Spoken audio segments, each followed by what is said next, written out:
नमस्कार मित्रों। आइए आज हम चर्चा करते हैं तुला राशि या फिर तुला लग्न, जिसे अंग्रेजी में लिब्रा कहते हैं, में राहु का फल। राहु इसके 12 भाव में बैठकर क्या फल देता है, इसके बारे में हम चर्चा करते हैं। तुला लगन या फिर तुला जिसे राशि बोलते हैं, वो कालपुरुष की कुंडली जो होता है उसकी सप्तम राशि होता है।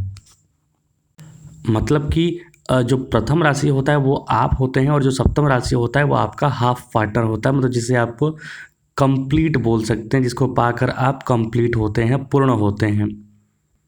ये बाजार की राशि है, ये दिखावे की राशि है, ये सम्मान पद प्रतिष्ठा की राशि है।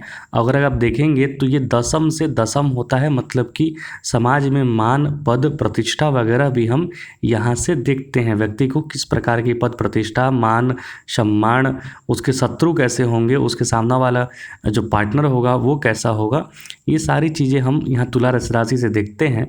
तो आइए यहाँ पर चर्चा करते हैं कि यदि आपका तुला राशि है या फिर तुला लगन है तो वहाँ पर राहु 12 भाव में क्या फल देता है। राहु यदि आपके लग्न में ही विराजमान हो जाए, मतलब अगर आपका तुला राशि है या फिर मतलब तुला लगन है आपका और वहीं पर राहु बैठा है, तो यहाँ पर जो राहु है वो बड़ा ज़बरदस्त फल देता है। मतलब एक रहस्यमयी प्रवृत्ति बना देता है। जो जातक होता है खासकर नीचे देखकर चलने वाला होता है, उसके जो ठुड्डी होते हैं वहाँ पर कुछ न कुछ चोट चपेट वगैरह का निशान होता है। व्यक्ति को आर्थिक दृष्टि से बड़े उतार चढ़ाव झेलने पड़ते हैं। बचपन का जीवन या फिर कोई भी जीवन कहिए, वहाँ पर बड़े उतार चढ़ाव वाले जीवन से झेलना पड़ता है। वह कभी कभी वह अधिक धन का स्वामी बन जाता है और कभी कभी दीन निर्धन जैसी हालत हो जाती है। मतलब यहाँ पर जो संपत्ति वगैरह है, जो धन है, वो उतार चढ़ाव वाली स्थिति में रहता है। इन स्थितियों से व्यक्ति बहुत चिंतित भी रहता है, बहुत सोचता विचारता भी है, क्योंकि यहाँ पर राहु की अपनी एक नक्षत्र भी है। इस तरह का जो व्यक्ति होता है वो प्रायः देखा जाता है अगर अल्प शिक्षित भी रहे तब भी उसका तीव्र दिमाग होता है, बहुत तीव्र दिमाग। मतलब शिक्षित हो सकता है, अच्छा लिखा पढ़ा लिखा बचपन से पढ़ाया जा रहा है, अच्छे परिवेश में है तो शिक्षित भी होगा, लेकिन कहीं से भी किसी परिस्थिति में अगर वो डिग्री ना ले पाए फिर भी उसका जो दिमाग होता है वो काफ़ी तीव्र होता है। शरीर में कष्ट एवं कमजोरी बनी रहती है, मगर बौद्धिक शक्ति द्वारा, मेंटल जो उसका ताकत है उसके द्वारा वह अपने सारे कार्य निपटाने में सफल होता है। अब यदि राहु आपके दूसरे भाव में जाकर बैठ जाए तो यहाँ पर देखिए राहु बहुत अच्छी स्थिति में नहीं बैठा है। यहाँ पर मंगल के नक्षत्र, मंगल की राशि में जाकर बैठा है, तो शत्रु राशि में जाकर बैठा है और दूसरा घर में बैठा है, तो पारिवारिक चीज़ें, पारिवारिक कष्ट, पारिवारिक तनाव, पैतृक संपत्ति वगैरह प्राप्त करने में परेशानियाँ, ये सारी चीज़ें देता है। मंगल के घर में बैठा है, व्यक्ति मानसिक तनाव से ग्रस्त रहता है, परेशान रहता है, धन संबंधी परेशानियां यहाँ पर पैदा होती हैं। आर्थिक परेशानी के कारण चिंताएं भी व्यक्ति की बनी रहती हैं। यहाँ पर एक चीज़ यह भी है कि व्यक्ति के जो शत्रु हैं वो काफ़ी प्रबल होते हैं। किसी उच्च अधिकारी, किसी मतलब अपने स्टेटस जो आपका है उससे बड़े लोग आपके शत्रु बन सकते हैं, तो वहाँ पर सोच समझकर किसी से बोलें या फिर सोच समझकर किसी से उलझें। समझ में आ रहा है आपको? इस तरह की ग्रह स्थिति वाला व्यक्ति बहुत अस्त व्यस्त भी रहता है। सगे संबंधियों का व्यवहार शत्रुतुल्य हो जाता है। यहाँ पर बहुत सारी व्यर्थ की यात्राएं, फालतू की यात्राएं ऐसे व्यक्ति को करनी पड़ती है। देखिए यहाँ पर राहु की जो दृष्टियां हैं वो छठे भाव पर, आठवां पर और दसम पर पड़ रही है, तो उच्चाधिकारी से लड़ने से बचें, शत्रुओं से या फिर अपने संबंधी जो शत्रु बन रहे हैं उनसे बचने का प्रयास करें। अब यदि राहु आपके तीसरे भाव में जाकर बैठ जाए तो यहाँ पर धर्म त्रिकोण की राशि में बैठा है। वो 9 नंबर जो होता है वो धर्म की राशि मानी जाती है कालपुरुष में। वहाँ पर जाकर बैठा है, धर्म मानने में परेशानी, धर्म निभाने में परेशानी, या फिर धर्म मानेगा तो बहुत अच्छे से मानेगा। दोनों तरीके की स्थिति यहाँ पर उत्पन्न करता है। यहाँ पर देखना होगा कि बुध की स्थिति कैसी है। बृहस्पति के घर में जाकर बैठा है तो व्यक्ति को काम चोरी घेर लेता है, उसे बहुत आलसीपन वगैरह घेर लेता है। ज़्यादा वो वाणी से ही अपने कार्य करेगा, मतलब बोलेगा और सामने वाले से काम कराने का कोशिश करता रहेगा। शारीरिक काम करने में कोई रुचि या दिलचस्पी नहीं होती है। वो चोरी डकैती करके अपना जीवन निर्वाह कर लेता है। आज के ज़माने में उसे सीए कर लीजिए, ऑनलाइन हैकिंग कर लीजिए, ये सारी चीज़ें करने में भी वो महारत हासिल कर लेता है। आजकल आप देख ही रहे, बैंक अकाउंट से लोग पैसे गायब कर लेते हैं, तो ये मॉडर्न ज़माने का चोरी डकैती है। तो इन सब चीज़ों से बचने का प्रयास करें आप। ज़रूरी नहीं है सब कोई करता ही है, परिवेश पर भी निर्भर करता है। हालांकि इस तरीके की चीज़ों की ओर ये रुझान ऐसे व्यक्ति का होता ज़रूर है। राहु तीसरे में है यहाँ पर। व्यक्ति जिम्मेदार, अपने परिवार वाले शत्रु इसके बन जाते हैं, याद रखिए। तो अपने परिवार वाले से अच्छा निभाएं। इस तरह कुंडली वाला व्यक्ति अच्छाई बुराई का कोई मतलब नहीं समझता है, केवल अपना स्वार्थ ही अपना पहला कर्तव्य समझता है। बस समाज की सबसे बड़ी समस्या यही है कि उसे अपना स्वार्थ के अलावा सामने कोई दिखाई नहीं देता। आप याद रखिए, अपने स्वार्थ को, अपने हित को साधना कोई गलत बात नहीं है, लेकिन ऐसा ना हो कि अपने हित साधने में आप दूसरे के हित को मार रहे हों। दूसरे का भी आपको हित सोचना पड़ेगा, तभी इस संसार में आप अच्छे से जी सकते हैं। अन्यथा ये कलयुग है, यहाँ का किया हुआ आपको यहीं भर के जाना होगा। अब यदि राहु आपके चतुर्थ भाव में जाकर बैठ जाए तो यहाँ पर जब भी राहु की दशा अंतर्दशा चलेगी तो शनि के घर में जाकर बैठे हैं, इनके दैनिक जीवन में बदलाव हमेशा आते रहेगा। एक चीज़ याद रखिए, ये फल जो मैं बताता हूँ वो खासकर आपको ज़्यादा तब देखने को मिलेगा जब राहु की दशा अंतर्दशा चलेगी, तो प्रबलता से मिलेगा। ज़मीन पर शत्रुओं का कब्जा हो जाता है, मतलब कि पैतृक संपत्ति, अपना ज़मीन वगैरह जो है जब भी खरीदे वगैरह यहाँ पर तो सोच समझ कर खरीदें, अन्यथा शत्रुओं का कब्जा हो सकता है, जिसको पाने के लिए आपको काफ़ी जन धन की हानि उठानी पड़ेगी। लेकिन अपने चातुर्य और बौद्धिक शक्ति द्वारा अपनी समस्याओं को आप सुलझाने में सफल होंगे। यहाँ पर ये चीज़ भी है कि आपके अंदर चातुर्य होगा, बौद्धिक क्षमता होगी, जिसके बलबूते आप अपना ज़मीन वगैरह, अपनी परेशानी वगैरह सुलझा लेंगे। इस तरह कुंडली वाला जो व्यक्ति होता है वो अपना जीवन स्तर सुधारने के लिए कई गुप्त युक्तियों का सहारा लेता है। राहु जाहिर सी बात है कि गुप्त युक्तियाँ ही है वो, डिप्लोमेसी है, कूटनीति है, पीछे बैक चैनल से, बैक डोर से किया हुआ डील है राहु। तो जो भी ये राहु जो प्रधान होता है ग्रह आदमी, वो हमेशा बैक डील से, चोरी से, पीछे से, मतलब कहीं ना कहीं दूसरे माध्यम से अपना कार्य निकालने का कोशिश करता है। वह किसी भी कार्य को अपूर्ण नहीं छोड़ता, इस कारण लोग उसे सराहनीय दृष्टि से भी देखते हैं। अच्छा इज्जत मान सम्मान भी कमा लेता है व्यक्ति। अब यदि राहु आपके पंचम भाव में जाकर बैठ जाए तो यहाँ पर पुनः अपने यहाँ पर एक नक्षत्र राहु का पड़ता है। व्यक्ति के पास बहुत सारे तरीके का ज्ञान होगा, लेकिन अपनी डिग्री वाली ज्ञान कम होगा और बाकी सारा ज्ञान वो ज़्यादा पालेगा। शनि के घर में बैठा है, क्रूर दृष्टि से देखेगा। व्यक्ति को संतान का सुख मिलने में काफ़ी परेशानी हो गया, संतान का दुख बेचैन कर सकता है। अनेक अड़चनों के बाद निर्वाह योग्य धन की प्राप्ति होती है। शत्रुओं के षड्यंत्र के कारण हानि होने से मानसिक तनाव भी यहाँ पर व्यक्ति का बना रहता है।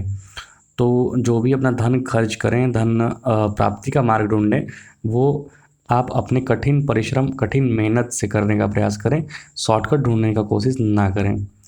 इस प्रकार का व्यक्ति अपने जीवन स्तर ऊंचा करने के लिए कुछ भी करने को तत्पर रहता है। वो बड़े ही धृष्टता के साथ अपने कार्य को अंजाम देते चला जाता है। याद रखिए, यहाँ पर राहु बैठा है तो आपके लगन को भी एक्टिवेट करके रखा है वो, साथ ही साथ 11वें को एक्टिवेट किया है। तो वो आपके लाभ के मार्ग तो ढूंढेगा, लाभ के मार्ग तो अवश्य बनाएगा कहीं ना कहीं से, लेकिन वो लाभ के मार्ग आपको देखना है कि आप कहीं गलत तो नहीं कर रहे हैं।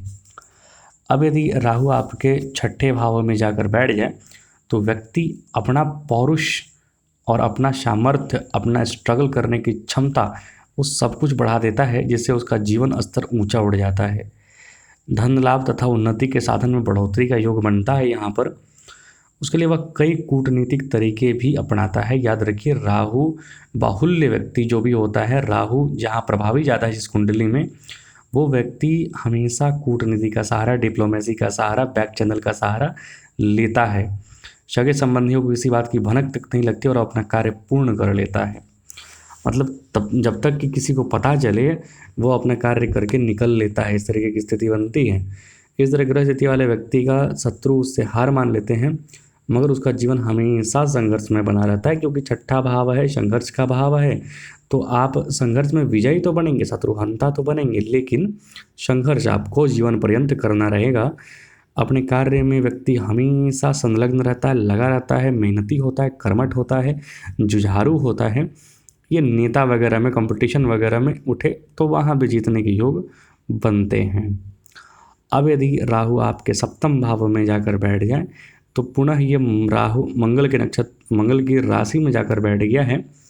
तो मंगल की राशि में बैठा है तो जाहिर सी बात है कि शत्रुवत व्यवहार होगा वहाँ पर। व्यक्ति के पारिवारिक रिश्तों में परिवर्तन आना शुरू हो जाता है। व्यर्थ की भागदौड़ बनी रहेगी, जिससे मानसिक तनाव भी बनेगा। जाहिर सी बात है, भागदौड़ करेंगे तो तनाव बनेगा। कारोबार मंदा चलता है, कभी कभी चोरी या डकैती पड़ने का भी योग यहाँ पर रहता है। हालांकि मंगल के घर में बैठने पर भी यहाँ पर एक चीज़ व्यक्ति के लिए काफ़ी अच्छा होता है कि व्यक्ति बड़े सौभाग्यशाली होता है। यहाँ पर कोई भी परेशानी से बच जाता है, बच निकलता है।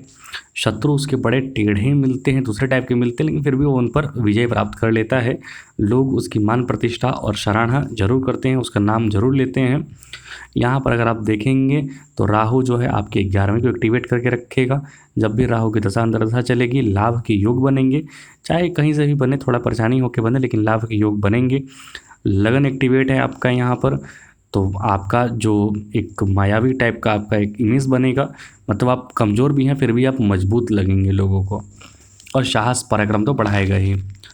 अब यदि राहु आपके अष्टम भाव में जाकर बैठ गया तो देखिए यहाँ पर राहु फिनिक्स माना जाता है, मुर्दा उठ के खड़ा हो जाता है, लेकिन जीवन पर्यंत परेशानियाँ रहेंगी। आपको मरने का बिल्कुल नहीं सोचना है। जैसा भी जीवन है उसको आनंदपूर्वक जीने का प्रयास करना है। व्यक्ति को कभी कभी गंभीर बीमारी जैसे हार्ट अटैक, लकवा, पेट विकार आदि होने का डर रहता है, तो अपना जीवन अनुशासन में रखें। ऐसा व्यक्ति बहुत सौभाग्यशाली होता है जो उनसे मुक्ति पाने में सफल हो जाता है। कुछ कष्टों तथा आर्थिक परेशानियों के कारण चिंताएं यहाँ पर बनी रहेंगी। ऐसी कुंडली वाले व्यक्ति के घर की स्थिति काफ़ी दयनीय हो जाती है, तो घर की स्थिति सुधारने का पूरा प्रयास करें आप। कठिन परिश्रम के बाद भी उसे निर्वाह योग्य धन प्राप्त बड़ा नहीं हो पाता है। याद रखिए यहाँ पर जीवन है, जीवन एक लीला होती है यहाँ पर अष्टम भाव से, तो जीवन चलाने में बड़ा संघर्ष राहु करा देता है। तो यहाँ पर राहु का उपाय आप जरूर करें, जीवन सुगम चलेगा, अच्छे से चलेगा। राहु यहाँ पर 3 घर एक्टिवेट किया हुआ है। 12वां घर मतलब कि खर्च का घर, दूसरा घर मतलब पैतृक, और चौथा घर मतलब कि अपनी भूमि संपत्ति। तो ऐसा खर्च ना करें कि अपनी भूमि संपत्ति ही आप खर्च कर दें। अब यदि राहु आपके 9वें भाव में जाकर बैठ जाए तो यहाँ पर वो बुध की राशि में बैठा है, जिसे वो अपना मानता है। तो एक चीज़ यहाँ पर होगा, व्यक्ति तर्कशील होगा, लॉजिकल होगा। व्यक्ति अपनी शारीरिक शक्ति से कम और बौद्धिक क्षमता से अधिक कार्य करने में सफल होता है। जो बौद्धिक होता है ना, कम बौद्धिक क्षमता वाला चीज़, लॉजिकल चीज़ें, वो सब चीज़ें, उसमें ये आगे रहता है। मेंटल इसका जो होता है शांति, वो स्ट्रांग होता है। वरिष्ठ लोगों के द्वारा उसकी मदद की जाती है, बड़े लोग उसकी मदद करते हैं, उसके घर के लोग। सरकारी सहयोगी मिलने से वह कष्टों से मुक्ति भी पा लेता है। यहाँ पर सरकारी सहयोग भी व्यक्ति को मिल जाता है। इस तरह का व्यक्ति अपनी नैतिकतापूर्ण तरीके से संपन्न करता है अपना जीवन। अल्प शिक्षित होने के बावजूद भी अपने को विद्वान की श्रेणी में ऐसा व्यक्ति रखता है। याद रखिए, राहु वही चीज़ है, राहु एक मायावी है, राहु एक अलग तरीके का ऑरा बनाने वाला है। आप कितना भी पढ़े लिखे उसे मतलब नहीं है, या फिर नहीं पढ़े लिखे उसे भी मतलब नहीं है, ज्ञानवान आप दिखेंगे। अब यदि राहु आपके 10वें भाव में जाकर बैठ जाए तो चंद्रमा की शीतलता के राशि कर्क राशि में जाकर बैठा है। व्यक्ति आर्थिक एवं बौद्धिक विकास के मार्ग प्रशस्त करता है। हमेशा वो अपना आर्थिक और अपना बौद्धिक विकास बढ़ाने की कोशिश करता है, लेकिन यहाँ पर थोड़ी परेशानियाँ ये होगी कि दाम्पत्य जीवन में थोड़ी परेशानियाँ, कलह कलेश बनी रहेंगी, दरार पड़ जाता है। तो अपने दाम्पत्य को अच्छे से बचा कर रखें। अपनी मैरिटल लाइफ में कहीं से कोई शक वगैरह आने का मतलब ये ना करें, अच्छा चलाएं। दोनों पक्ष में चिंताएं बनी रहती हैं। परिवार में पिता का साया जल्दी उड़ जाता है। हमेशा नहीं देखा गया है, ये प्रायः देखा गया है, ज़रूरी नहीं कि हमेशा हो। मतलब हो सकता है कि अगर पिता का साया ना उठे तो पिता से बनने में, पिता से निभने में परेशानी हो सकती है, पिता से दूर रहना पड़ सकता है, ये चीज़ें होती हैं। कारोबार संतोषजनक नहीं चलता है। इस तरह ग्रह स्थिति वाले व्यक्ति का जीवन बड़ा संघर्षमय होता है। बहुत अधिक खर्च होने का भी योग बनता है। अपनी पैतृक संपत्ति, अपनी भूमि संपत्ति बेचने से पहले जरूर सोचें, ऐसे ही ना बेच दें। व्यक्ति अनेक समस्याओं का सामना करना पड़ सकता है अन्यथा। अब यदि राहु आपके 11वें भाव में जाकर बैठ जाए तो यहाँ पर व्यक्ति पर विपरीत प्रभाव होता है। 11वें में जाकर राहु अच्छा फल देता है, लाभ के योग बनाता है, लेकिन राशि देखिए वहाँ पर 5 नंबर है सिंह, तो वहाँ पर विपरीत परिस्थिति बनाता है। उसे संघर्षमय जीवन जीना पड़ता है। कभी कभी भीषण संकट का भी सामना व्यक्ति को करना पड़ता है, क्योंकि ये परोपकारी राशि है, ये सामाजिक राशि है, अपने पॉकेट से पैसा खर्च कर देने वाला राशि है ये। तो बड़ा परेशानी का सामना करना पड़ता है व्यक्ति में। कारोबार में मंदी के कारण आय कम होती है, नई योजना का कार्य रूप देने में विलम्ब हो जाता है। इस तरह का व्यक्ति अपने अधिकारियों की हमदर्दी हासिल करता है, मतलब अधिकारी लोग इसकी मेहनत देखते हैं, इसका कर्मठ देखते हैं, लेकिन जो पैसे कम मिल रहे हैं या फिर कुछ परेशानियाँ हो रही हैं तो इसके अधिकारी लोग समझते हैं और इसकी मदद भी करते हैं। वो अपने बुद्धि द्वारा धन प्राप्त करने में कामयाब भी हो जाता है।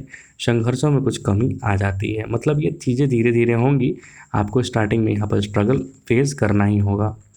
अब यदि राहु आपके 12वें भाव में जाकर बैठ जाए तो ये बहुत अच्छी स्थिति पुनः नहीं है, क्योंकि जितना आप कमाएंगे नहीं उससे ज़्यादा ही राहु यहाँ पर खर्च करा देगा। बुध की राशि में जाकर बैठा है, शत्रुओं से बचे रहें। शत्रु वैसे भी आप शत्रु पर प्रबल हंता है, शत्रुओं पर आप भारी पड़ेंगे, लेकिन फिर भी उसमें खर्च ज़्यादा हो जाएगा, परेशानी में आप फंस सकते हैं। व्यक्ति को विशेष, जब भी राहु की दशा अंदर दशा यहाँ पर चले तो अपना कुछ विशेष चीज़ खोने का खर्चा, खोने का डर बना रहता है व्यक्ति में। मेहनत एवं सावधानियाँ व्यर्थ साबित होती हैं। सब कुछ होते हुए भी मन में हताशा का मतलब डर बना रहता है, क्योंकि राहु एक अलग तरीके का इमेज बना देता है ना। वास्तविकता कुछ है लेकिन राहु कुछ और इमेज बना के बैठा हुआ है, तो बहुत सारी चीज़ों से डराता भी है राहु यहाँ पर।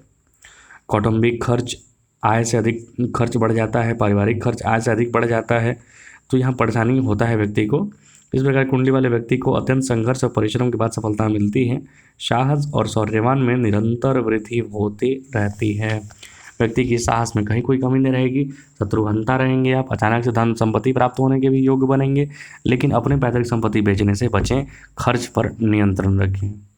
ये राहु के फल थे तुला राशि या फिर तुला लगन के 12वें भाव में। अगर कुछ त्रुटि लगे तो आप ज़रूर कमेंट बॉक्स में लिखें। कृपया चैनल को लाइक, शेयर और सब्सक्राइब जरूर करें।